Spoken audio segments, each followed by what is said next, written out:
agradecer essas vibrações mesmo. Muito obrigada. O tema que nos foi sugerido essa manhã é a nova era. E nós vamos ter como base o Evangelho segundo o Espiritismo.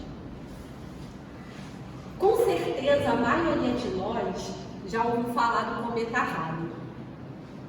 Sebastião não, mas a maioria aqui com certeza já ouviu falar do cometa Halley.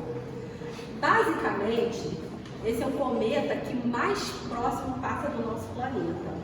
E a sua vinda acontece a cada 75 anos. Porém, em 1910, as pessoas ainda não tinham bastante conhecimento sobre a rota desse cometa. E algo passando muito próximo da Terra, começou-se a levantar rumores de que ele iria colidir com o nosso planeta, causando assim a sua destruição. Por conta disso, muitas pessoas venderam seus bens, abandonaram suas residências, algumas até aproveitaram para fazer tudo aquilo que tinham vontade, mas não tinham coragem de fazer. Tudo como se fosse o último dia. Relatos como esses não são novos e nem poucos, entre nós aqui da humanidade. Mas alguns, inclusive, até infelizes, como o caso de uma seita, não sei se os irmãos se lembram, chamada Portão do Céu. O líder dessa seita havia profetizado que um cometa de longa cauda passaria e levaria os seguidores para o espaço. O problema é que para ter acesso à nave espacial na cauda do cometa, eles teriam que tirar a própria vida. No ano de 1997 foram encontrados todos os corpos dos fiéis dessa seita. Por que muitos de nós parecem perseguir essa ideia de fim do mundo? Será que realmente a gente deseja que o mundo chegue ao fim? Obviamente que não. E se a gente fosse perguntar a cada uma das pessoas, se elas gostariam de viver no mundo onde nós estamos vivendo atualmente, no cenário mundial, se elas estariam felizes? Com certeza a maioria diria que não. Por quê? São guerras, fomes, escassez de víveres, enfim, a violência. Então, na verdade, o que descontenta as pessoas é o sofrimento que hoje nós passamos.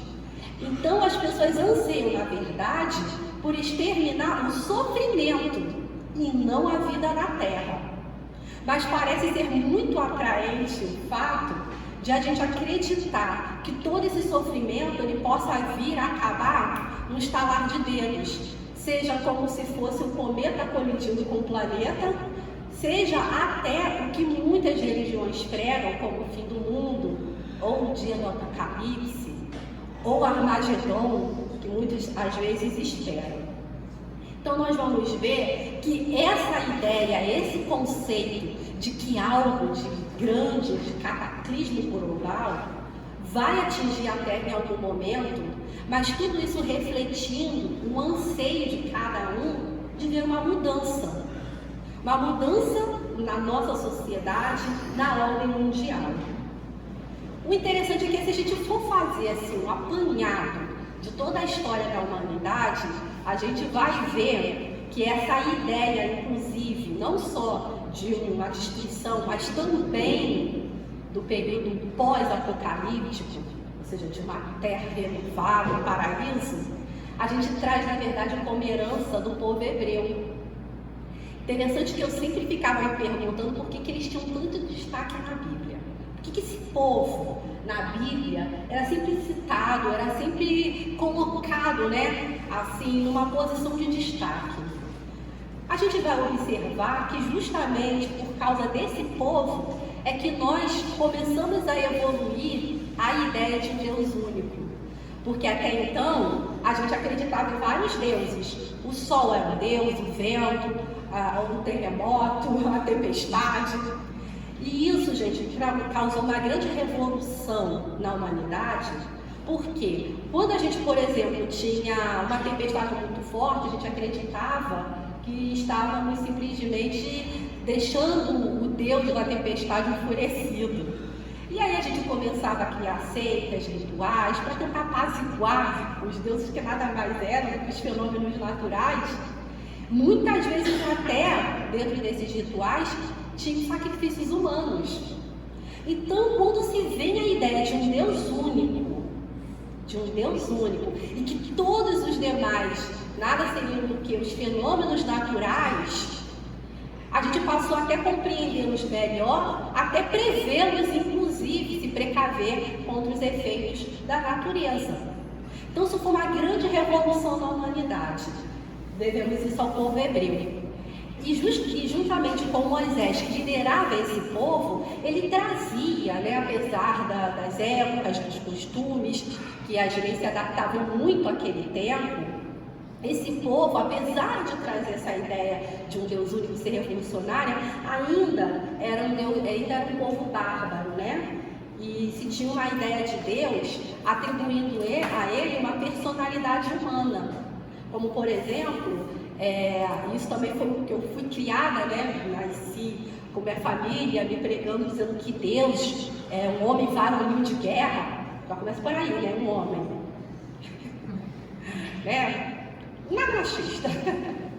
Um homem varonil de guerra, um Deus vingativo, um Deus ciumento, tem ciúme do seu povo. Ou seja, apesar dessa ideia revolucionária, porém, personificaram a Deus a partir das características imperfeitas nossas. É como se para conhecer algo que eles não soubessem o que seria, partisse do conhecido para o desconhecido. Isso é natural na questão da aprendizagem. Então, apesar de trazer esses conceitos, tinham ainda uma ideia muito, muito pequena ainda do que seria a divindade. Mas o interessante, dentro do tema que a gente está tratando, desse povo que nos chama a atenção, é o fato de que eles também acreditavam que tinha uma terra prometida. A vida deles basicamente norteava isso. Tanto que eles não paravam em lugares, eles eram considerados um povo nômade. Por quê? Eles sempre acreditavam que tinha uma terra prometida, que Deus havia prometido para eles uma terra que manava leite e mel, ou seja, uma terra paradisíaca, onde todos eles ali eleitos ficariam em paz. Isso era o sentimento que movimentava aquele povo. E isso também nós trazemos para cada um de nós hoje em dia, o anseio de um mundo melhor. O interessante é que eles também acreditavam que dentro da linhagem desse povo mesmo, haveria uma pessoa, um Messias, que iria vir reestruturar tudo, trazer esse tal paraíso, esse tal reino dos céus, e que eles aguardavam. Aí vem Jesus. Jesus, ele não veio desconstruir nada, inclusive o capítulo do Evangelho segundo o Espiritismo, que fala sobre a nova era, que é base da nossa conversa de hoje, é o tema, não vim destruir a lei. O interessante é que Jesus, ele continua trazendo o conceito de Deus único, mas não mais nós sendo servos ou escravos, como se Deus fosse um senhor, que fôssemos escravos. Engraçado que antes de vir para cá, o Sebastião estava escutando umas musiquinhas, agora ele está bem evangélico, Ele que escolhe as musiquinhas, ele sempre está colocando uma musiquinha das 3 palavrinhas, que é evangélico. Aí teve uma musiquinha que falava assim, da formiguinha que trabalhava e dava uma lição para o preguiçoso, porque Deus não queria preguiçoso na sua obra. Então passa a impressão de que Deus está ali com um chicote, se você vai trabalhar, preguiçoso. É essa imagem que eles realmente tinham de Deus. Aí vem, sim, Jesus, uma ideia revolucionária. Pai. Quando a gente fala pai, as coisas já ficam um pouquinho mais tranquilas, Aquele medo, a menos que seja um pai mesmo, Aquele, vingadura. Mas não, e Jesus, inclusive, nos traz a figura da parábola do filho pródigo para mostrar o que seria realmente o sentimento que deveríamos nutrir a respeito de Deus. É aquele que perdoa, é aquele que o filho transgride, mas se arrepende e ele vem e abre os braços e o recebe. Isso é também uma ideia revolucionária. E o que diz o Espiritismo, então, sobre essa questão dessa revolução? Vai haver realmente, estamos esperando aqui nós espíritas, que em algum momento um cataclismo global possa nos atingir? Será que a gente está esperando que a gente vai ser uma nova era? Isso é fato, porque senão ninguém estaria aqui no domingo de manhã, podendo praia não, porque está um pouco frio, mas fazendo qualquer outra atividade, e estamos aqui por uma razão. E o que o Espiritismo fala sobre isso? Que realmente uma grande revolução está para acontecer, ou melhor, já se opera. É isso que o Espiritismo nos fala. Porém, diferente do que se espera a maioria das pessoas, essa revolução é antes moral do que material. Porque raciocínio, se de repente agora viesse o Armagedon, vamos colocar aí, para poder punir as pessoas, enfim, limpar a terra, dizimar, sobrassem algumas pessoas, sabe o que aconteceria? Tudo novamente. Um cenário de caos, um cenário de violência, porque o que precisa ser mudado são as pessoas e não o mundo onde vivemos. A mudança do mundo é consequência da mudança interior de cada um. Então o Espiritismo vem nos dizer que essa revolução, ela já se opera, mas antes ela é mais moral do que material. Acontece que nós temos a rapidez, aquela ansiedade de que no piscar de olhos as coisas mudem. A gente quer realmente um cometa daqui e pronto, leve os criminosos, leve todo mundo. Assim que a gente acha, na nossa opinião, que está causando caos na Terra. Só que não é bem assim. E a gente mais à frente do nosso estudo, nós vamos observar que nós mesmos podemos ser esses causadores do caos. E às vezes a gente nem percebe. Então, antes de mudar o cenário material, é imperativo que mude-se a postura íntima de cada um. E eu trouxe aqui uma passagem do Evangelho, então, segundo o Espiritismo, capítulo 9, o item 9, perdão, capítulo 1, e vou compartilhar rapidamente a leitura com vocês. São chegados os tempos em que hão de se desenvolver as ideias, para que se realizem os progressos que estão nos desígnios de Deus. Tem elas de seguir a mesma rota que percorreram as ideias de liberdade, suas precursoras. Não se acredite, porém, que esse desenvolvimento efetue sem lutas.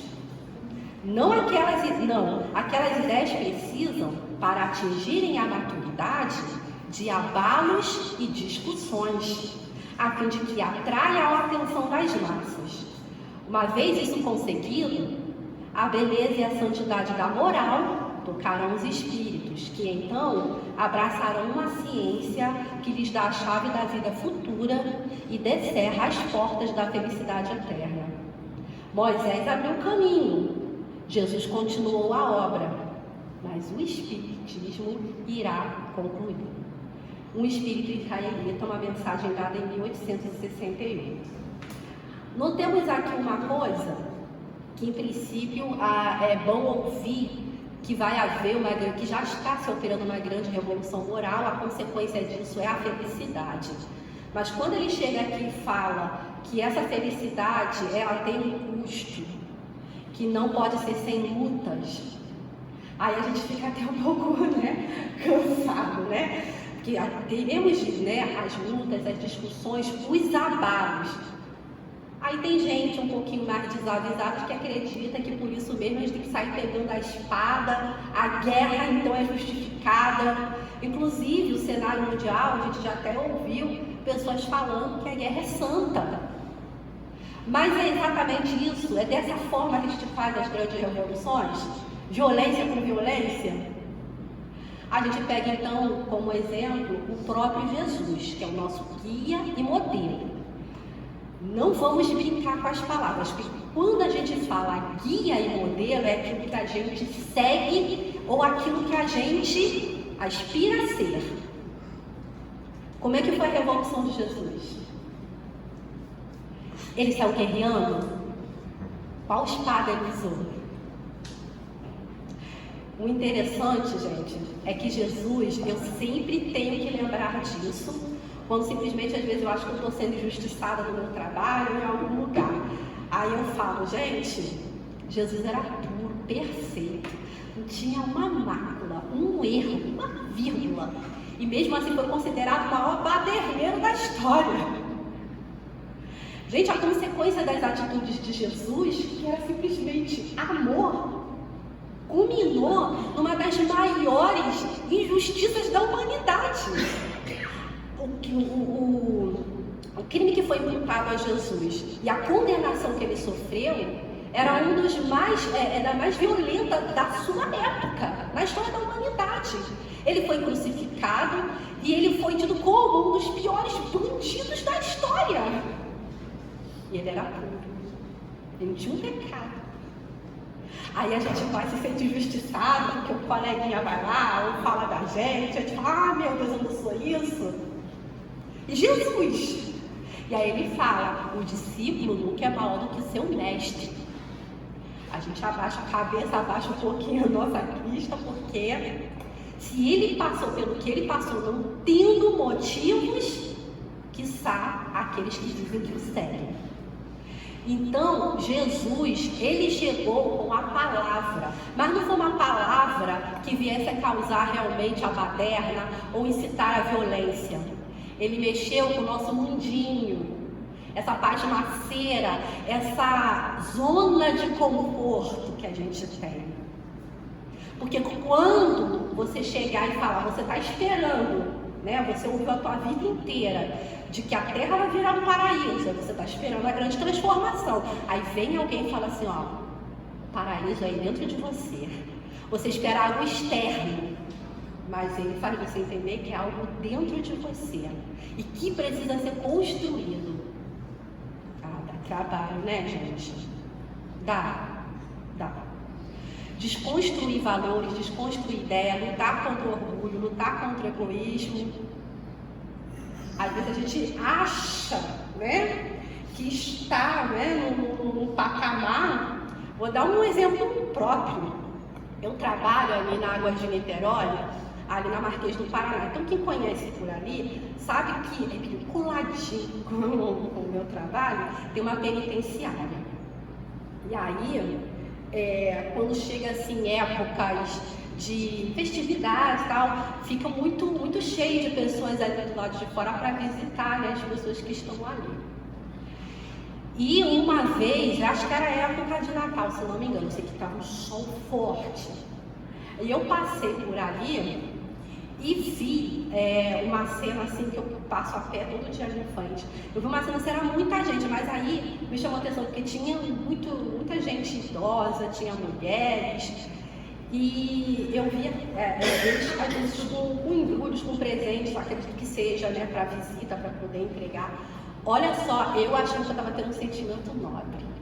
Na mesma hora eu pensei assim, sério, gente, eu pensei assim, nossa, coitada dessas pessoas aqui fora, passando vergonha, porque alguém que está lá dentro, às vezes um familiar, né, às vezes um marido, um filho, resolveu tomar o caminho do crime, aí está lá dentro, quem está aqui fora está sofrendo, às vezes até mais do que quem está ali dentro.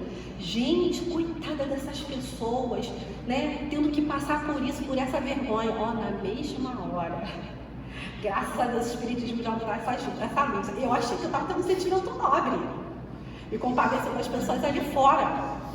Aí, na mesma hora, eu recebi um puxão de orelha, que foi assim, engraçado. Você já parou para pensar que a Terra, onde você está, também é considerado um planeta prisão? Você é uma delinquente e nós, espíritos, que instruímos vocês, a cada momento estamos aqui visitando vocês, inspirando vocês a serem pessoas melhores. Olha, eu fiquei tão envergonhada, porque é muito fácil a gente imputar uma condenação ao próximo. É fácil demais. Mas quem está ali fora podendo visitar são os mais felizes, porque não estão lá dentro. E os que estão lá dentro têm que dar graças a Deus, porque tem gente ainda aqui fora que se preocupam com eles. Porque assim querendo ou não, é uma chance de eles mudarem. Porque muitos até às vezes se revoltam porque se sentem abandonados. Todos nós somos delinquentes aqui encarnados. Sabe o que eu acho bacana aqui no planeta Terra? Os espíritos a classificam como um planeta de expiações e provas. O que significa? Que a maioria dos que estão aqui, a maior parte, não todos, ou estão espiando, ou seja, resgatando, ou estão passando por provas, ou seja, para ver se já conseguiu alcançar alguma coisa que antes de encarnar, se propõe. Olha, eu acho que eu não sou mais orgulhoso não, hein? Aí recebe uma encarnação, né, para poder ver se realmente não é mais orgulhoso. Detalhe, se não se sair bem nessa prova, essa prova automaticamente é convertida em expiação na próxima. Tomem cuidado. Então, e aí a gente vai ver que aqui o planeta Terra é um contingente muito grande, porque aqui tem pessoas que estão aprendendo, tem pessoas que estão em missões, tem os que estão espiando, tem que estão provando, ou seja, ela abraça um contingente de número de espíritos em várias situações. Mas aí vocês querem saber se vocês estão espiando ou provando? Acho que não é bem difícil, né? Basta saber se vocês estão 100% felizes com a vida de vocês. Aí vocês mesmos podem ter essa resposta. E se a gente está aqui e não está 100%, eu não estou 100%. Então eu sei que eu tenho um débito. E graças a Deus o véu do esquecimento. Por quê? E a gente não precisa dele para mudar, né? Porque as más inclinações nos acompanham justamente para que a gente venha a se modificar. Eu não preciso nem saber o que eu fui no passado. Não tenho essa necessidade. Por quê? Basta você olhar para você e ver o que você precisa se modificar. Já é o suficiente. Então, por isso que a maior parte das pessoas do planeta Terra não tem a lembrança. Mas não são todos não, alguns até se lembram, tá, gente? Mas isso também de acordo com a necessidade. A maior parte de nós é bom até que não saiba, segundo os próprios espíritos nos falam no Evangelho segundo o Espiritismo. Porque ia ser assim, um constrangimento incrível saber que de repente vou trocar aqui porque eu já estou me esculachando muito. Diego me matou. Aí eu não sei se eu consigo olhar para a cara dele. Nem eu que matei, ele que matou. Então, ia ser muito difícil a convivência, inclusive dentro da nossa família. Então é melhor esse véu. E aí os espíritos vão nos dizer, somos todos delinquentes aqui. E estamos aqui no planeta prisão, necessitando do estágio aqui para que a gente possa vir a melhorar. Então, Fabiana, qual é a característica de uma nova era? Como eu vou saber então que essa nova era já está instalada aqui? A gente já deu várias dicas, né, durante a nossa conversa. É quando a gente observar que a maior parte dos habitantes do planeta estejam moralizados. Quando a gente observar que a maior parte vibra no amor, né, no perdão das ofensas, né, não é maledicente, ou seja, a gente usa o termo fofoca, que é o termo que a gente mais conhece, a gente mais se afiniza, né? Fofoca, quando a gente não for fofoqueiro. Aliás, gente, essa é das piores espadas, né? Porque às vezes é a fofoca que cria uma guerra, tomar cuidado também. E a gente vai ver que justamente nós já estamos modificados nesse sentido. Não que não teremos as pessoas ainda voltadas ao mal, mas serão minoria. E aí vamos chegar num nível em que a Terra será chamada um planeta, considerado um planeta, né, regenerado. Esse é o elemento em que nós vamos observar. Mas até lá, continuemos, a luta é grande. Porque entre muitos que já buscam, né, uma boa moral, já buscam se modificar, ainda tem aqueles que ainda insistem, né, no mal. Por que isso ainda é permitido? Aí a gente vai se lembrar da parábola do joio e do trigo. Vamos rememorar aqui. Tem aquele que faz a semeadura, mas antes de fazer a semeadura, observa que tem ali um joio que está crescendo com o trigo, e a colheita é do trigo. O joio, ele junto com o trigo, ele pode vir a sufocar e perder toda a safra. Então, o ideal é que o joio seja cortado. Mas o bom semeador, ele não faz isso no início. Ele espera que cresçam junto o joio e o trigo, por uma única razão. Que se você for chegar e ceifar o joio, você pode vir junto e também acabar tirando o trigo, porque no início se confundem. Porém, ele espera que cresça, porque assim como crescer, você poderá distinguir efetivamente quem é o joio e quem é o trigo. Aí sim, você pega o joio, você tira e o lança fora. Hoje, na nossa sociedade, crescem juntos o joio e o trigo, mas parece que agora é o momento que a gente está conseguindo observar quem é quem. É agora que a gente está começando a observar aquelas pessoas que se dizem boas, daquelas que, inclusive até os políticos, né, que a gente está aprendendo agora também, né, depois de quebrar muita cabeça. Né? A gente já está vendo quais são os discursos de falácias, quais aqueles discursos que na verdade já são prontos, ideias prontas para conseguir nos ludibriar. Isso inclusive entre as próprias pessoas, né? E a gente vai começando a observar ali um destaque, uma separação da humanidade. Quem são as pessoas mais brandas, pacíficos, daqueles que acreditam ainda que pelo caminho da brutalidade, da violência, vão conseguir alguma coisa. A gente começa a ver essa distinção. E a gente fala assim, gente, nunca vi. É tanta gente ruim. É o momento é agora, porque o joio agora está aparecendo mais. Esse é o momento. Então isso é uma característica que estamos num processo. A colheita você não planta hoje, hoje você já tem um tempo, né, para que ela aconteça. E agora é que a gente está vendo. E nesse sentido, o Espiritismo tem um grande papel. O Espiritismo, gente, e quando eu falo aqui Espiritismo, eu estou falando da lei natural. Eu não estou falando doutrina espírita. São coisas distintas. O Espiritismo é uma lei natural, como a lei da gravidade, como a lei da relatividade. O que aconteceram com essas duas leis, da gravidade e da relatividade? Observou-se, né, o efeito delas sobre nós, começou-se a estudar, e hoje na escola, nas faculdades, a gente estuda essas leis. Foi o que aconteceu com o Espiritismo, foi observado que é uma lei natural, todos nós estamos inseridos, mas ele foi codificado em forma de doutrina para que nós pudéssemos compreendê-lo. Logo, ele é uma ciência, porém, tem um aspecto religioso, porque é uma ciência diferente da outra que acaba nos aproximando do nosso objetivo final, que é o papai, que é Deus. Então, por isso que ela tem essa característica de religiosidade, por nos aproximar à nossa essência, à divindade. Mas, na verdade, antes de tudo, é uma lei, estamos todos inseridos. E ele tem um papel importantíssimo. Mas também tem quem adere já aos estudos da doutrina. Eu vou deixar claro aqui para os irmãos que o Espiritismo não é o único pilar de renovação do planeta Terra, não.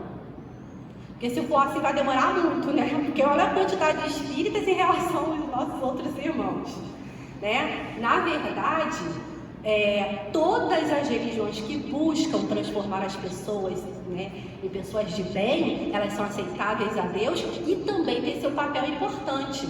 Eu falava até antes com a Renata, antes da gente começar a nossa conversa aqui, que é muito bonito ver essa diversidade, várias religiões, porque papai não tem filho igual, né? Dentro da nossa casa, eu sou a caçula de 3. Totalmente diferente, considerada inclusive a ovelha negra. Então somos diferentes, temos visões diferentes, ideias diferentes. E também, no geral, toda a humanidade. Então tem aqueles que vão se afinizar mais com um segmento religioso do que o outro. Então, e todos esses têm um papel importante, sim, na modificação do cenário mundial. Mas vamos conversar então a respeito do Espiritismo. Já que ele é uma lei natural, então será que ele vai ser a religião do futuro? De forma alguma. Mas esse é um mantra, né? Vamos lá, ele não é religião do futuro, mas... Exatamente. O futuro das religiões, o que isso significa? que as ideias espíritas, porque, lembremos, é antes uma lei natural, ela fará parte de uma forma muito mais explícita dos outros segmentos religiosos. Vou dar um exemplo. Meus pais são testemunhas de Jeová. Então, eles não acreditam na vida após a morte, mas acreditam na ressurreição. O Espiritismo ensina aqui que somos imortais. O corpo morre, continuamos espíritos, vivendo. Apesar de ter uma parada ali no que meus pais acreditam, no conceito que eles acreditam, mas uma hora eles acreditam que poderá voltar. Não deixa de ser uma eternidade, não deixa de ser uma imortalidade, Porque, se a gente for observar, todas as religiões, elas vão pregar que há uma continuidade, seja no céu, seja no inferno, e o que for. No fundo, a gente vai ver aí as ideias espíritas, porque no fundo, ninguém acredita que vai ser destruído por completo. Só que a forma como as pessoas vão interpretando isso varia de irmão para irmão.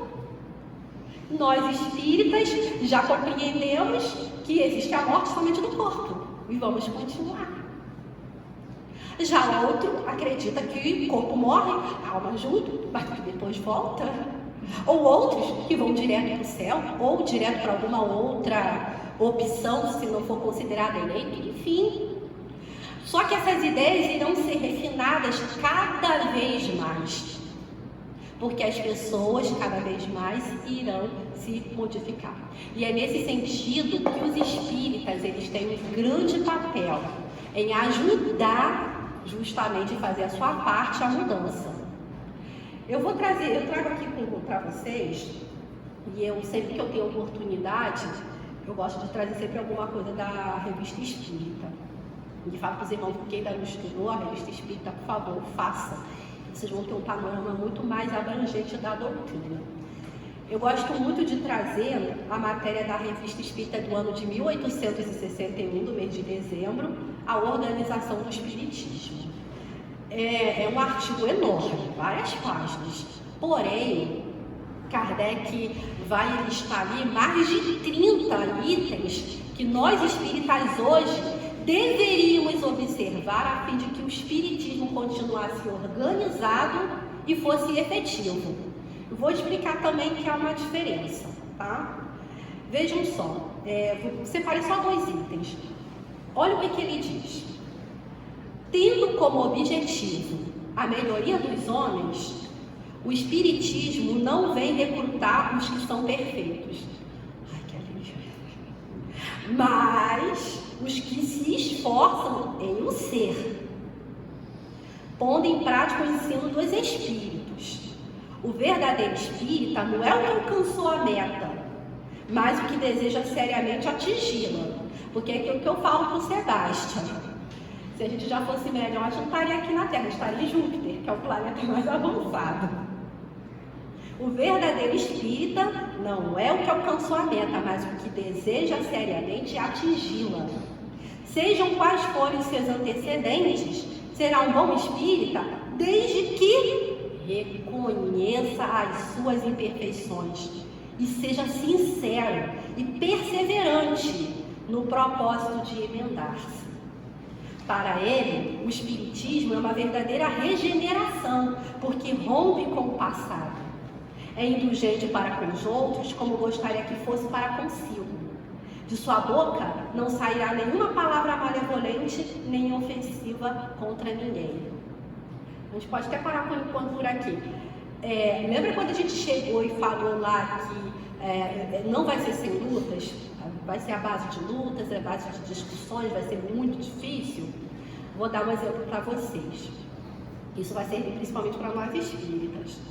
Quando a gente vê um crime hediondo, passa-se na televisão, que simplesmente é o que mais tem. E aí, de repente, a gente vê que a polícia cerca aquela pessoa e vai lá e consegue matar. Quantos se sentem aliviados? Nem precisam responder, fica aí intimamente. Tá? Cada um, é um exame sincero de cada um.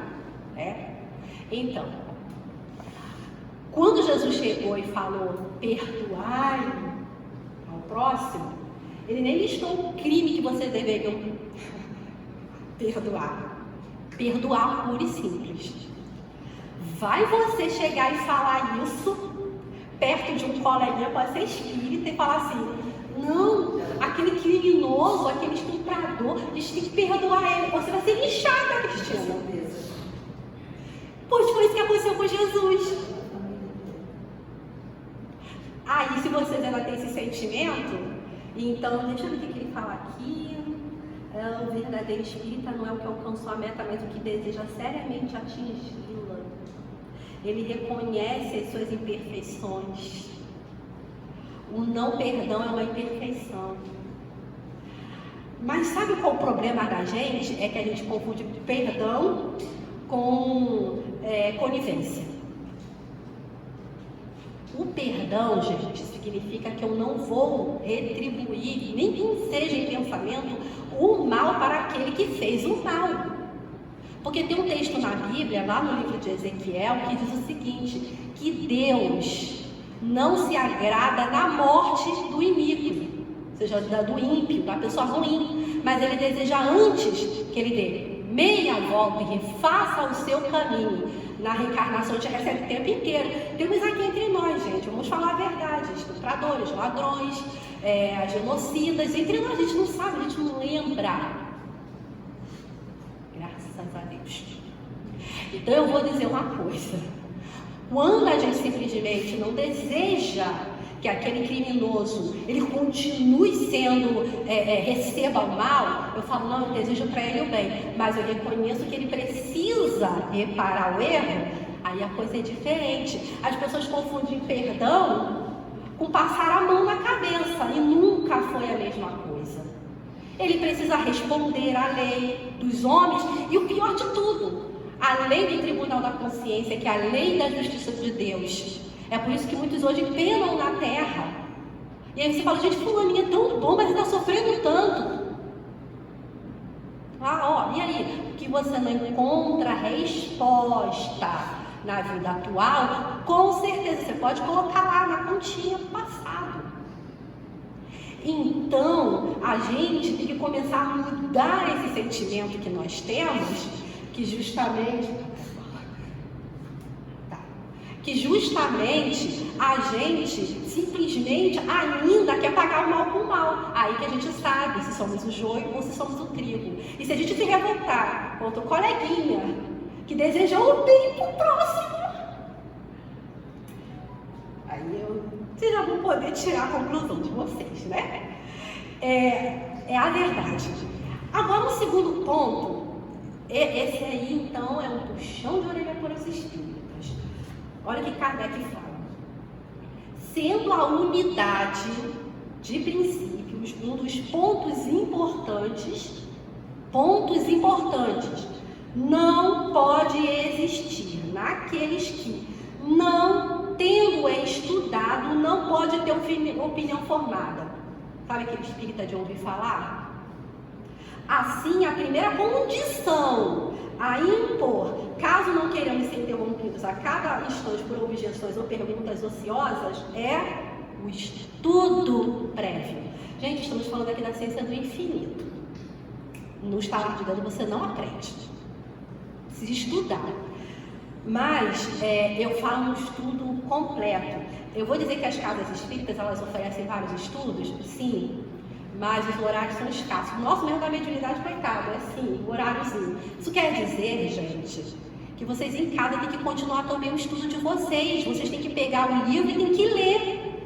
Vocês não vão aprender doutrina numa palestra. Vocês não vão aprender doutrina estudando meia hora de livro dos espíritos, livro dos médiuns. Não vão.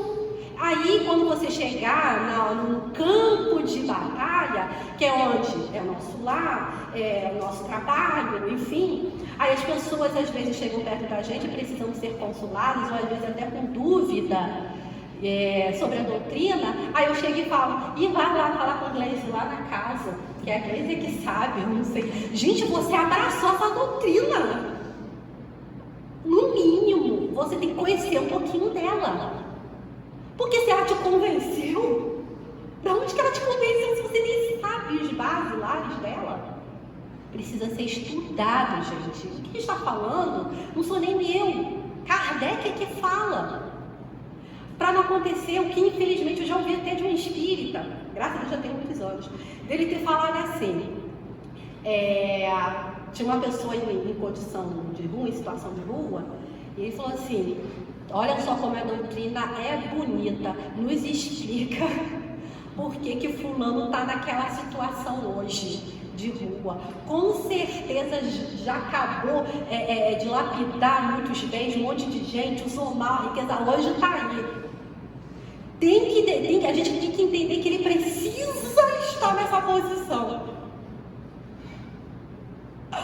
Bom, então esse leu um pedaço, mas não entendeu nada de doutrina. Por quê? A doutrina, ela vem para nos explicar o porquê de várias situações. E quando a gente entende o porquê de várias situações, o primeiro sentimento que nos bate é o seguinte: Deus não é injusto. Cada um segundo as suas obras. Mas para por aí. É daí que eu vou ter que deixar na sarjeta. Aí ele pulou a parte do estudo que está lá no Livro dos Espíritos, que fala que a gente deve se esforçar para abreviar a prova dos outros. A gente precisa ajudar dentro das nossas medidas, dentro das nossas possibilidades, a situação do próximo.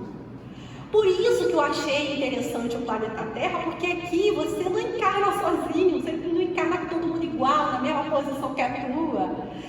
São posições diferentes para que a gente possa aprender. E justamente quando a gente vê realmente uma pessoa muito embrutecida, uma pessoa às vezes muito violenta, graças a Deus que ela está ali. Por quê? A gente vai conseguir ajudar e se ajudar. Uma razão. Primeiro que eu vou ter que aprender a ver na postura dela a tolerância. Aí vai todo mundo lá no grupo de família falar de política. Até param de falar. É um exercício, crianças. Não, chega não, pode deixar. Então, o que acontece? As pessoas, elas não têm uma tolerância uma com a outra. Aí vem uma pessoa, às vezes é bruto para você, às vezes ele também está te enxergando bruto. E você não percebeu? Mas quando você tenta entender porque você gostaria que fosse compreendido, a gente quebra esse ciclo de brutalidade, de ignorância. É esse todo o papel. E às vezes a gente quer fazer parte de um mundo regenerado, achando que a gente já é Madre Teresa de Calcutá, então que eu vou para as ruas, eu vou fazer isso, eu vou lá para a África ajudar. Mas às vezes tem dentro da tua casa que você só vive dando patada. Faz diferença? Não faz. Porque aquele que faz alguma coisa para se aparecer, já bate palma, já ganhou o que queria, apareceu. Mas não fez diferença nenhuma para a eternidade. Porque a eternidade é uma condição, né? A plenitude, a felicidade, né? A eternidade é uma condição da alma. Que se ela não tiver limpa, não vai adiantar. Você pode fazer um monte de coisa que não vai fazer diferença. Então, primeiro que Jesus falou, olha, tira a tráfico do seu, para como você tirar do seu irmãozinho. Não é isso que ele fala? Então, quando a gente pega e vê uma pessoa em sofrimento, a gente tem por obrigação, porque o exercício do amor nos pede a ajudar e não falar, tem razão dele estar assim, porque com certeza ele aprontou. E não é isso que a doutrina nos ensina. A doutrina não nos ensina a transformar nosso coração em um pedaço de pedra. Se isso estiver acontecendo com vocês, se vocês começarem a perceber a falta de empatia em relação ao sofrimento do próximo, pode escrever, leiam de novo a doutrina, porque estão estudando errado. Porque a doutrina nos transforma em pessoas melhores, mas quando vocês a observam, quando vocês conseguem compreender. Aí você consegue ser indulgente, você consegue perdoar, mas consegue principalmente se perdoar e ver o quanto que é difícil. Né? Porque aí não adianta a gente querer fazer o bem para o próximo, né? Lá fora, distante da gente, quando a gente não consegue olhar do lado e ver que tem pessoas necessitadas dentro da nossa casa. Às vezes é um marido que a gente cansa de brigar com ele. Enfim, nós temos aí uma lista enorme que a gente pode começar a trabalhar. E nessa encarnação a gente recebe aquilo que necessita para o nosso crescimento. Então eu vou deixar esse tema da Revista Espírita, a Organização do Espiritismo, como um pontinho alto da nossa conversa, para que nós possamos estudar a doutrina e sermos ferramenta de fato para o planeta de regeneração. Porque é muito vergonhoso a gente ver aí fora as pessoas defendendo a doutrina espírita, mas completamente embrutecidos. E não é essa a proposta. Então, muitas vezes a gente vai encontrar mais inimigos entre nós do que fora. Por isso que precisa estudo. O estudo e a compreensão. Mas tenhamos bom ânimo. Os espíritos, bons espíritos, daqueles que me puxaram a orelha quando eu pensei mal de todo mundo lá, que estava lá dentro da penitenciária, eles continuam conosco, nos ajudando, nos incluindo, nos dando aquele gás, falando, ó, esse irmão um pouco mais difícil, ele está aqui a caminho com você, para que o quanto antes você faça as pazes com ele, de alguma maneira, fazer a diferença. Porque esse mais embrutecido, se ele continuasse sempre no mesmo meio onde ele estivesse, ele nunca aprenderia o que seria bom. Mas também essa reforma não faz junto, estalar dos dedos. Aí aquela sementinha fica ali. Então, quando nós espíritas começamos a ficar aliviados quando um criminoso é morto, não esqueçamos que a vida continua. A morte não muda ninguém. E ele, se aprontou aqui, encarnado, vai continuar aprontando no mundo dos espíritos. O que é pior até, porque aí ele tem muito mais armas a seu favor. Né? A vida de espírito nos traz muito mais liberdades. E aí nós, assim, conseguimos conquistar mais um obsessor. Aí a gente quer ficar lá nas sessões de desobsessão, chamando de meu irmãozinho. É bem contraditório. Então, façamos as pazes enquanto há caminho, ou seja, enquanto estamos caminhando, perdão as ofensas, indulgências com o próximo, tentamos ser sempre ternos, amorosos. Eu sei que é difícil, eu falo por mim mesmo que é difícil. Quem me conhece na minha intimidade sabe que eu sou uma pessoa extremamente nervosa e eu preciso melhorar bastante nisso. E estou a caminho. E vamos sempre ter oportunidade.